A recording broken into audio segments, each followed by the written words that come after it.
teine mägi. Sonkson, oleme jõudnud mäe tippu. Praegu on näha see tee, mida me pidime läbima alla orgu. Vaikselt ma püüan keerata nüüd. Õnnelikult tippu jõudjad. See on nüüd Poditarmale pühendatud mägi. Poditarma kuju siin. Ja lugu veel selline, et Poditarma kuskil 527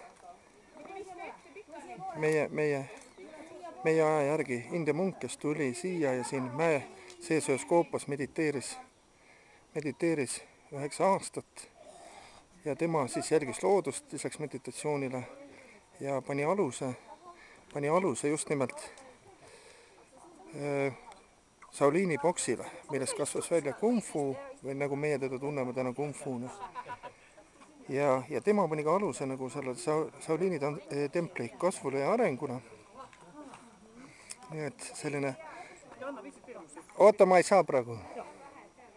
Ja siin mägesid veel ümberringi, see on Songi mägi. See nii palju siis meie reisist, et tegemist on keskmise mäega, keskmäega elementidest 5 elemendi järgi enda puuelemendi mägi. Ja meie reisil teine mägi, mille otsa me siis ronisime. Et Eesti lipp on ka siia üles toodud. Et vaatame siis. Näete, Eesti lipp kõnnib siin Poditarma ees. Nii et Eesti lipp on üleval. Eesti lipp on õnnelikult üleval.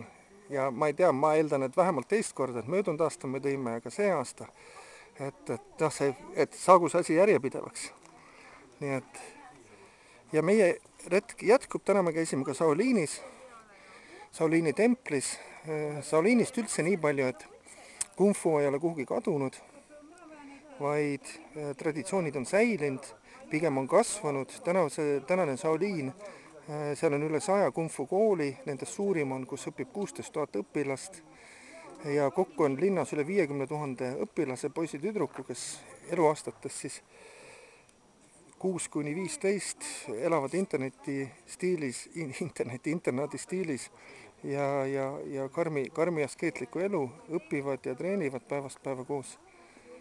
Ja seda oli ka näha tänases pildis, et kui me läbi linna tuleme, siis täna on argipäev, reedene päev, kõikjal on tavaline koolitöö, platsid on täis poisse ja tüdrukud, kes harjutavad. Tüdrukud on vähem, tüdrukud öeldi, et sellest massist võib-olla kuskil 6000, aga välismaalasi munki võib-olla kuskil, mis nad ütlesid, 2-3 tuhat. Nii et traditsioonid ainult säilivad, vaatame veel Poditarmale otsa, Poditarma India munk siis, kes... Nii, aga sellega peame lõpetama.